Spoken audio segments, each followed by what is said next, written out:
আরে দাঁড়াও, ভিডিওটা আগে একটু দেখে যাও। কয়েকদিন ধরে সমানেই বৃষ্টি হচ্ছে। এই বৃষ্টির কারণে কেউ বাইরে যেতে পারিনি, তাই ভাবলাম চলো আজকে বাড়িতেই কিছু বানিয়ে খাওয়া যাক। তো আমাদের সবারই মোমো খেতে খুব ইচ্ছে করছিল, তাই ভাবলাম চলো ইউটিউব দেখে মোমোটা বানানো যায়। তো প্রথমে রসুন আর লঙ্কাগুলো দিয়ে দিলাম পেস্ট করার জন্য। এটা দিয়ে লঙ্কার চাটনি তৈরি করব। আর ওদিকে চিকেনটা আগেই পেস্ট করে নিয়েছি। আর এদিকে যে যার মতন কাজ করছে, কেউ বসে আছে, কেউ গল্প করছে।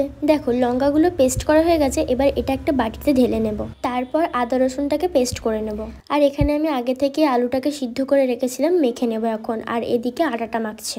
আমরা এদিকে কাজ করছি আর ওরা এদিকে ফাজলামো করছে। দেখো এখানে রাখা আছে আলু সিদ্ধ, পেঁয়াজ, কাঁচা লঙ্কা, গোলমরিচ গুঁড়ো, চিকেন কিমা আর আদা রসুনের পেস্ট। আর বলে রাখি এখানে সয়া সস আর ধনেপাতারও তোমরা অ্যাড করতে পারো, কারণ ওটা আমাদের কাছে ছিল না বলে আমরা দিই। চলো ঝটপট রান্নাটা করে নেওয়া যাক। প্রথমে পরিমাণ মতন তেল দিয়ে নেব, তারপরে কোচানো পেঁয়াজ আর কাঁচা লঙ্কাগুলো দিয়ে দেবো। তারপর এ দুটোকে খুব ভালোভাবে ভেজে নেব। প্রথমবার এরকম ভিডিও বানাচ্ছি। আসলে বাড়িতে তো মোমোটা আমি বানাই, কিন্তু ভিডিও করি না কখনো। দেখো তারপরে পেঁয়াজটা ভাজা হয়ে গেলে এখানে চিকেন কিমাটা দিয়ে দিলাম। পেঁয়াজ আর চিকেনটা খুব ভালোভাবে ভেজে নিতে হবে। কি বলতো, বাইরে কোথাও যেতে ইচ্ছা করছে না। চারিদিকে যা ঝামেলা হচ্ছে, যা ঘটনা ঘটছে, এখন বাইরে যেতেও ভয় লাগছে। যেমন দেখো না, আরজি করের ঘটনাটা কতদিন হয়ে গেল, কিন্তু এখনো তার কোনো বিচার হলো না। আমি তুমি বললে তো আর সবটা ঠিক হয়ে যাবে না। ভগবান যা করবে তাই হবে। শুধু ভগবানের কাছে এতটুকুই চাওয়া, ওই দিদিটার সাথে যা হয়েছে সেটা যেন আর কোনো মেয়ের সাথে না হয়। তো দেখো তোমাদের সাথে কথা বলতে বলতে আমার চিকেনটা ভাজাও হয়ে গেছে। এবার এখানে পরিমাণ মতো লবণটা দিয়ে দেবো।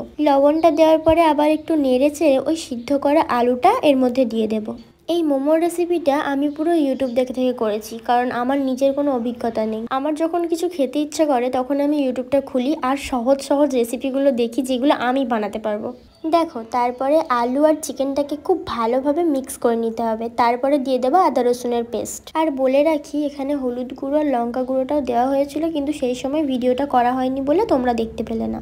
চলো তারপরে এখানে দিয়ে নেবো গোলমরিচ গুঁড়ো। এখানে গোলমরিচের পরিমাণটা কিন্তু একটু বেশি করে দিতে হবে। তারপর এটাকে খুব ভালো করে নেড়ে চেড়ে একটু যখন শুকনো শুকনো হবে তখন নামিয়ে নিতে হবে। দেখো আমার তো রেডি হয়ে গেছে। আর এদিকে ছোট ছোট ডো তৈরি করছে। দেখো আমি ভালো মোমোর শেপ দিতে পারবো না, কিন্তু যতটুকু পারি ততটুকুই করছি। আমি এরকম ভাবেই পারি। তো এইভাবে করেই বাকিগুলো সব করে নিলাম। তারপরে একটা থালায় তুলে নিচ্ছি। আর বলে রাখি এই থালাটা না আমার বাবা মাকে তৈরি করে দিয়েছিল ফুটো করে করে। তারপর দেখো একটা গামলাতে হাফ গামলা জল নিয়েছি, তারপরে ওইটার উপরে মোমোটা বসিয়ে দিয়েছি। 15-20 মিনিটের জন্য ঢাকা দিয়ে দিলাম। চলো ওদিকে মোমোটা হোক আর তোমরা এদিকে আলাদা একটা রেসিপি দেখে নাও।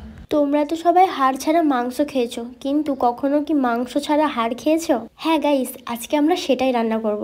আসলে কি বলতো, যখন আমরা চিকেনটা কিনে এনেছিলাম ওখানে না আমরা বলেছিলাম সলিড দিতে, কিন্তু সব তো সলিড দেওয়া হয়নি, তাই অনেক হাড় মাংস ছিল। এবার যতটুকু পেরেছি ততটুকু ওখান থেকে ছাড়িয়ে ছাড়িয়ে নিয়েছি, কিন্তু অনেকটা বেঁচে গেছিল। তাই সবাই বলছে অতটা মাংস ফেলে দিবি, তাই ভাবলাম নাকি চলো আজকে মাংস ছাড়া হাড়ই করা যাক। তো দেখো যেইভাবে চিকেন রান্না করে সেইভাবেই কিন্তু এটা রান্না করা হচ্ছে। আমি সত্যিই জানি না কেউ আগে এরকম রান্না করেছি কি, তবে আমরা করছি। এবার তোমরা দেখো, যদি না দেখে থাকো কারোর কাছে আমাদের এখান থেকে দেখে নাও। তো দেখো মশলাটা অনেকক্ষণ ভাজার পর একটু শুকনো শুকনো হয়ে গেছিলো বলে ভাবলাম একটু জল দিয়ে নিই। তো জলটা দেওয়ার পর একটু নাড়াচাড়া করে যখন এটা শুকনো শুকনো হয়ে আসলো তখন মাংস ছাড়া হাড়গুলো ওতে দিয়ে দিলাম। তারপর এটাকে ভালো করে কষিয়ে নেওয়ার পরেই রেডি হয়ে গেল আমাদের হাড় ছাড়া মাংস। আরে না সরি, হাড় ছাড়া মাংস না, মাংস ছাড়া হাড়। আমার নিজেরই মাথাটা গুলিয়ে যাচ্ছে। তো দেখো ওদিকে ওটা করতে করতে আমাদের মোমোটাও কিন্তু স্টিম হয়ে গেছে। প্রথমে একবার হয়ে গেছিল কিন্তু ভিডিও নেওয়া হয়নি, তাই ভাবলাম সেকেন্ড টাইম ভিডিওটা দিয়ে দিই। অবশ্যই তোমরা কমেন্ট করে জানিও মোমোর রেসিপিটা তোমাদের কেমন লেগেছে। আর ভালো লাগলে লাইক কমেন্ট শেয়ার করতে একদম ভুলবে না। এইভাবে করেই বাকি মোমোগুলো সব করে নেওয়া হলো, কারণ তোমরা দেখতেই পাচ্ছ ওখানে অনেক ডো তৈরি করা আছে আর আমরা আছি অনেক কজন। আর তোমরা যদি চাও এরকম ভিডিও তাহলে আমি একটু একটু করে দিতে পারি, কারণ আমি মাঝে মধ্যে অনেক কিছুই রান্না করি। তো দেখো এখানে সব কমপ্লিট, আর এখানে যে যার মতন গল্প করছে আর আমি গরমে মরছি।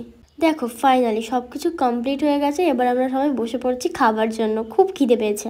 তো দেখো আমাদের সবার খাওয়া হয়ে গেছে, আর এদিকে সুব্রিতা মোমোগুলো বাড়ি নিয়ে যাচ্ছে বাড়ি কি খাবে বলে। তো চলো ভিডিওটা এখানেই এন্ড করছি, আবার দেখাবো অন্য কোনো ভিডিওতে। ততক্ষণের জন্য টাটা।